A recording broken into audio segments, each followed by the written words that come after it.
Hello everyone, welcome to learning Himachal. My name is Rachna Chauhan. So आज का जो सेशन रहने वाला है वो कुछ और इम्पोर्टेंट करंट अफेयर्स पे रहने वाला है। और अगर आप अभी तक आपने हमारे यूट्यूब चैनल को सब्सक्राइब नहीं किया है तो please subscribe our YouTube channel और उसको शेयर एंड लाइक भी ज़रूर करिएगा। ठीक है, तो सबसे पहले जो आज की न्यूज़ है वो है रिलेटेड 2000 रुपीज़ के नोट से। ठीक है, जैसे हम सभी को पता है कि 2000 रुपये के जो नोट्स है वो हमें सितंबर तक बैंक में डिपॉजिट करवाने हैं। ठीक है, अब ये क्या है, ये आपकी जो आरबीआई है, ठीक है, जो रिजर्व बैंक ऑफ इंडिया है, उसकी एक पॉलिसी है क्लीन नोट पॉलिसी।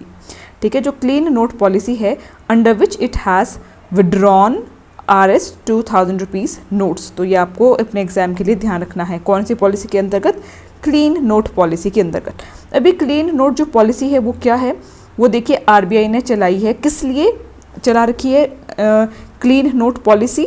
ठीक है, इसका जो एम है वो क्या है, maintain the integrity of the Indian currency by removing damaged, counterfeit और सॉल्ड नोट फ्रॉम सर्कुलेशन।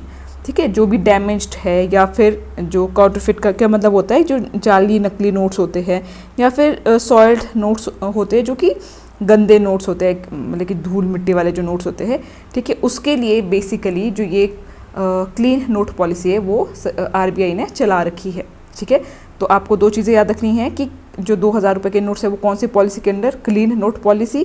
और ये पॉलिसी किसकी है? ये है रिजर्व बैंक ऑफ इंडिया की। पेपर में एसबीआई पूछा गया, किसी और बैंक का नाम भी आ सकता है, तो आपको रिजर्व बैंक ऑफ इंडिया को ध्यान में रखना है।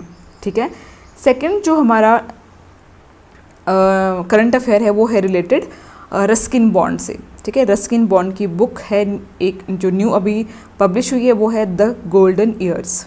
तो आपको ये ध्यान में रखना है, द गोल्डन ईयर्स किसकी बुक है? रस्किन बॉन्ड की। ठीक है, बहुत इंपॉर्टेंट है, इसको ज़रूर आप ध्यान में रखिएगा।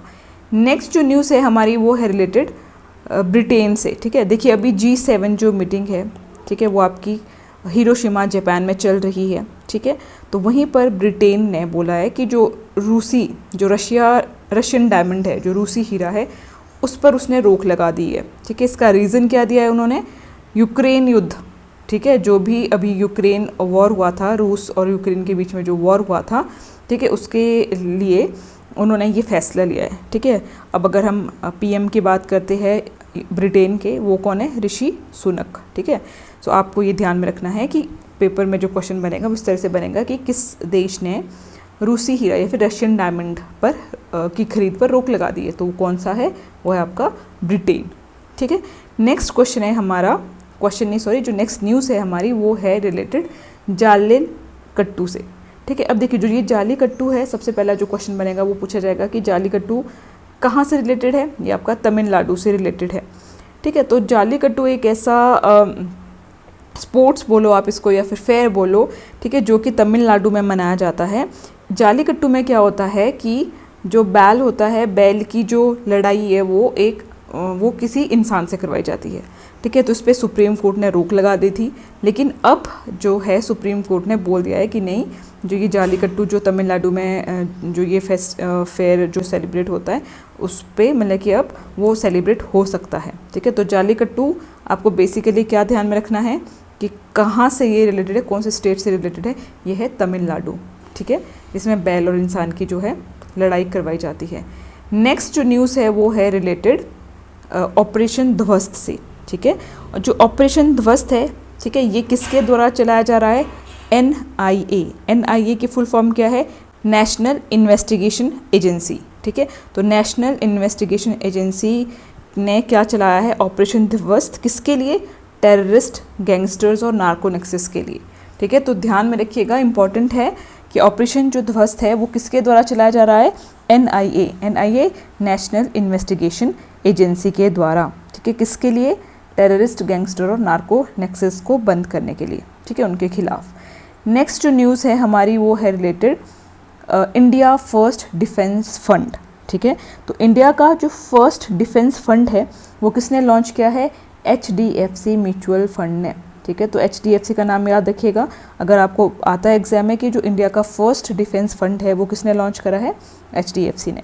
ठीक है, अब जो नेक्स्ट न्यूज़ है हमारी राष्ट्र अस्त्र रेलवे से। ठीक है, अब पेपर में आएगा कि ये जो राष्ट्र अस्त्र है ये किन दो कंट्रीज़ के बीच में जो MOU है वो साइन हुआ है, तो ये हुआ है रशिया और ईरान।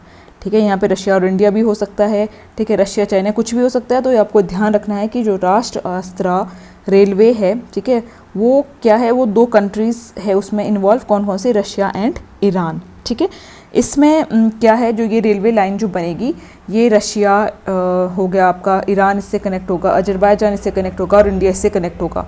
ठीक है, तो ये जो है ये आप ध्यान में रखिएगा, राष्ट्र अस्त्र। ठीक है, किन दो कंट्रीज़ के ये कंप्लीट कर रहा है, किन दो कंट्रीज़ के बीच में जो ये साइन हुई है, ये हुई है रशिया और ईरान के बीच में। अब नेक्स्ट है, आदित्य बिरला ने लॉन्च करा है उद्योग प्लस। ठीक है, अब देखिए क्वेश्चन पूछा जाएगा कि उद्योग प्लस किसके द्वारा लॉन्च किया गया है, वो किया गया है आदित्य बिरला कैपिटल के द्वारा। किसके लिए किया गया है, MSMEs के लिए। ठीक है, तो उद्योग प्लस आदित्य बिरला किसके लिए, फॉर MSMEs के लिए। नेक्स्ट जो हमारा क्वेश्चन है वो है रिलेटेड इंडिया का जो लेह और लद्दाख है एरिया, वहाँ पर क्या है, चंद्रा टेलीस्कोप है। ठीक है, हेनले एक वहाँ पे विलेज है, ठीक है, लद्दाख में, वहाँ पर है हिमालयन चंद्रा टेलीस्कोप। नाम क्या है, हिमालयन चंद्रा टेलीस्कोप। ठीक है, तो पेपर में यही आएगा कि जो हिमालयन चंद्रा टेलीस्कोप है वो कहाँ पे है। ठीक है, तो वो आपका हेनले लद्दाख में है। ठीक है, अभी इसने कुछ ऑब्जर्व करा है, कुछ ऐसी most energetic object in the universe. ठीक है, इसलिए ये न्यूज़ में है, तो हो सकता है कि पेपर में पूछा जाए। तो आपको ध्यान में रखना है कि हिमालयन चंद्रा टेलीस्कोप जो है हेनले लेह लद्दाख में है ये। ठीक है, लेह लद्दाख में है। ठीक है, तो ये यहाँ पर आप देख पा रहे होंगे कि जो चंद्रा टेलीस्कोप है वो लोकेटेड है हेनले ऑफ लद्दाख। ठीक है, नेक्स्ट हमारी न्यूज़ है फेडरेशन कप 2023, ठीक है, एथलेटिक्स से। अब इसमें अन्नू रानी ने जीता है जेवलिन थ्रो में गोल्ड मेडल। तो अन्नू रानी को आपने ध्यान रखना है कि किस से ये बिलोंग करती है, मतलब कि कौन से ये खेल से बिलोंग करती है, जेवलिन थ्रो से, और इसने जीता है गोल्ड मेडल। ठीक है, फेडरेशन कप 2023 एथलेटिक्स से। ठीक है जी, अब नेक्स्ट जो हमारी न्यूज़ है वो है रिलेटेड INS वागशीर से। ठीक है, देखिए ये 6th हमारी और लास्ट कलवरी क्लास सबमरीन है। ठीक है, जिसको कि सी ट्रायल के लिए भेजा गया है। ठीक है, इससे पहले 5 ऑलरेडी कमीशन हो चुकी है। ठीक है, उसको भी हम देख लेते हैं। सबसे पहले तो देखिए जो ये INS वागशीर है ये आपकी रिलेट करती है प्रोजेक्ट 75 से। ठीक है, तो प्रोजेक्ट 75 याद रखना है, और साथ में याद रखना है कि जो इसमें टेक्नोलॉजी यूज़ कर रहा है इंडिया, वो किसके साथ, वो फ्रेंच के साथ, मतलब कि के साथ उनका एक कॉन्ट्रैक्ट हुआ है। ठीक है, अब जो ये कॉन्ट्रैक्ट है 6 सबमरीन का, ठीक है, ये कौन इसको कंस्ट्रक्ट कर रहा है, मेजागन डक लिमिटेड। ठीक है, एक प्रोजेक्ट 75 आपको याद रखना है, दूसरा फ्रेंच के साथ ये कॉन्ट्रैक्ट है, तीसरा जो मेजागन डक लिमिटेड है, ठीक है, इसको कंस्ट्रक्ट कर रहा है। 6 सबमरीन है हमारी। ठीक है, जिसमें कि सबसे पहली जो है कलावरी, ठीक है, सेकंड थी खांदेरी, थर्ड थी करंज, ठीक है, वेला, वागीर और वगशीर। अब जो लास्ट वाली ये वगशीर है, इसको भी ट्रायल के लिए सी में भेज दिया गया है। ठीक है, तो ये जो 6 नाम हैं ये भी कोशिश करिएगा ध्यान में रखने की। फर्स्ट 3 के से है और बाकी तीनों वी से है।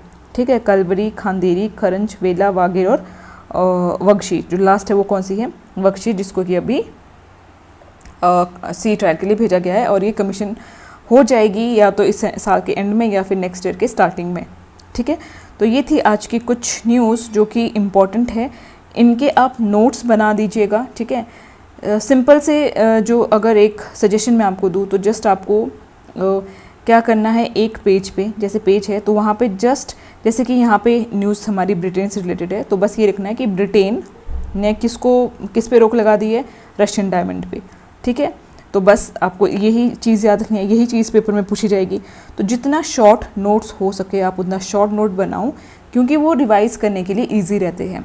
ठीक है, और मैं आप लोगों से ये भी एक सजेशन लेना चाहती हूँ कि जिस तरह से मैं आप लोगों के लिए ये न्यूज़ लेके आ रही हूँ, क्या ये सही है या फिर MCQ फॉर्म में मुझे लेके आनी चाहिए। ठीक है, तो प्लीज़ आप मुझे कमेंट सेक्शन में ज़रूर बताइएगा कि इसी तरह से मैं आप लोगों के लिए जो न्यूज़ है, ठीक है, वो लेकर आऊँ या फिर MCQ फॉर्म में लेके आऊँ।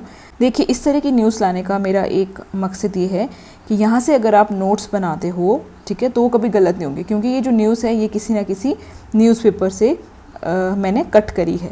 तो यही है एक बेनिफिट, अगर आप यहाँ से नोट्स बनाओगे तो आपकी जो न्यूज़ है वो कभी गलत नहीं होगी, ठीक है, और आपके शॉर्ट्स नोट बन जाएंगे। बट फिर भी आप प्लीज़ मुझे अपना सजेशन ज़रूर दीजिएगा कमेंट सेक्शन में, और मिलते हैं कल। तब तक के लिए thank you and all the very best.